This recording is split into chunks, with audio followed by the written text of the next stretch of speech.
Hello students, आपका स्वागत है हमारे चैनल पर। आज हम आपके साथ डिस्कस करेंगे शिफ्टिंग कल्टीवेशन, जिसे हिंदी में बोलते हैं स्थानांतरण कृषि slash and burn farming. A land utilisation method of particular piece of land is cultivated for some years and then abandoned for a period. Abandoned का मीन्स होता है फैलो। ठीक है, एक ऐसी लैंड जिसको हम यूटिलाइज करेंगे किसके लिए, कल्टीवेट करने के लिए कुछ टाइम के लिए, उसके बाद खाली छोड़ दिया जाएगा।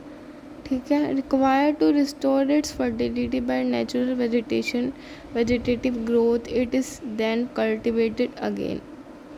बेसिकली इसके स्टेप्स फॉलो करे जाते हैं। सबसे पहले हम क्या करते हैं, एक लैंड को सेलेक्ट करेंगे, फिर उसके बाद उसे क्लियर करेंगे, साफ़ सफाई करेंगे उसके बाद फिर उसमें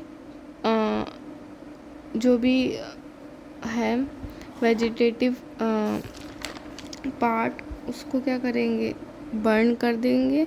उसके बाद क्या करेंगे, प्लांटिंग करेंगे। फिर से जब उसकी जो सॉइल की फर्टिलिटी है वो डाउन हो जाएगी तो फिर से हम दूसरी जगह पे हम जाके क्रॉप को ग्रो कराएंगे।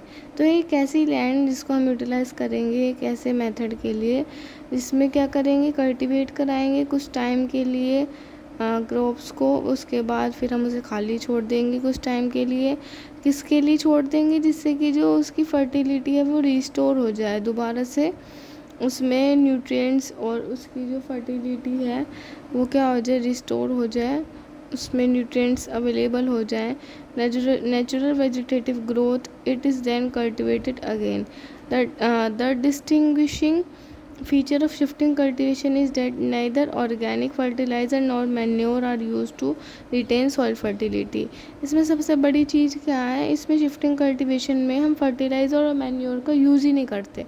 जो भी उसकी वेजिटेटिव जो भी ग्रोथ आ रखी होती है उसे हम स्लैश कर देंगे, मीन्स बर्न कर देंगे, और जो उसकी ऐश होती है उसको ही हम मैन्योर के रूप में ले लेते हैं, यूज़ कर लेते हैं। Name of the shifting cultivation, इनको हिली एरियाज़ और north eastern areas, Meghalaya, Assam और नागालैंड और मिज़ोरम जैसे रीजन में इस शिफ्टिंग कल्टीवेशन को झूम कल्टीवेशन के नाम से भी जानते हैं।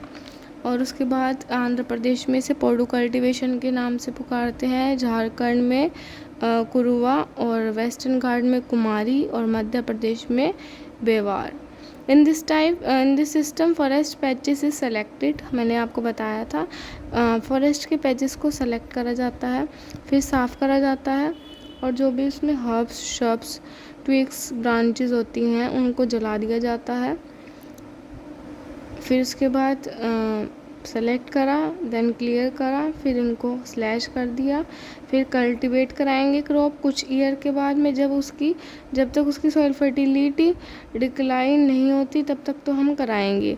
उसके बाद जैसे ही उसकी फर्टिलिटी क्या हो जाती है, डिक्लाइन हो जाती है, डिग्रेड हो जाती है, तो हम उसे लैंड को फैलो छोड़ देंगे, फिर न्यू पैच को सेलेक्ट करेंगे। ऐसे ही साइकिल क्या होती रहती है, रिपीट होती रहती है। जैसे कि हम ये डायग्राम देख सकते हैं कि हमने पहले क्लीनिंग किया, फिर क्लीनिंग के बाद क्या करा, बर्न कर दिए जो भी वेजिटेटिव थे उसके हर्ब, श्रब्स, ट्विग्स, फिर उसके बाद प्लांटिंग करी। फिर जब तक उसकी फर्टिलिटी रहेगी तब तक हम क्रॉप को ग्रो कराएंगे, देन उसके बाद फैलो छोड़ देंगे। फिर न्यू पैच को हम सेलेक्ट करके क्लीन करेंगे।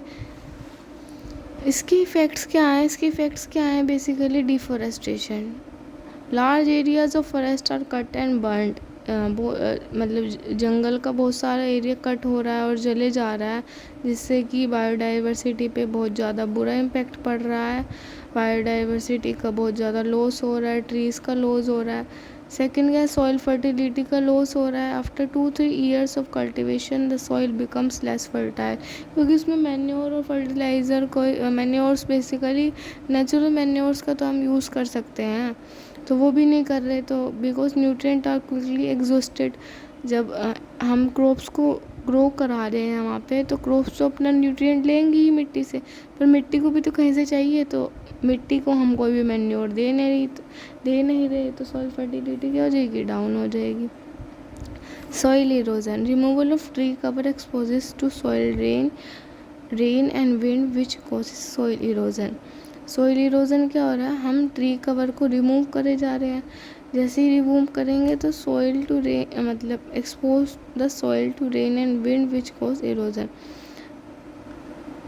सॉइल इरोजन हो जाएगा ट्री कवर को अगर हम रिमूव करते रहेंगे, तो इस पर बहुत ज़्यादा बुरा इम्पैक्ट पड़ेगा, मिट्टी का कटाव होने लग जाएगा, वो सूख के अपने आप कटती चली जाएगी। Health impact, smoke for burning can cause respiratory problems for people living near by.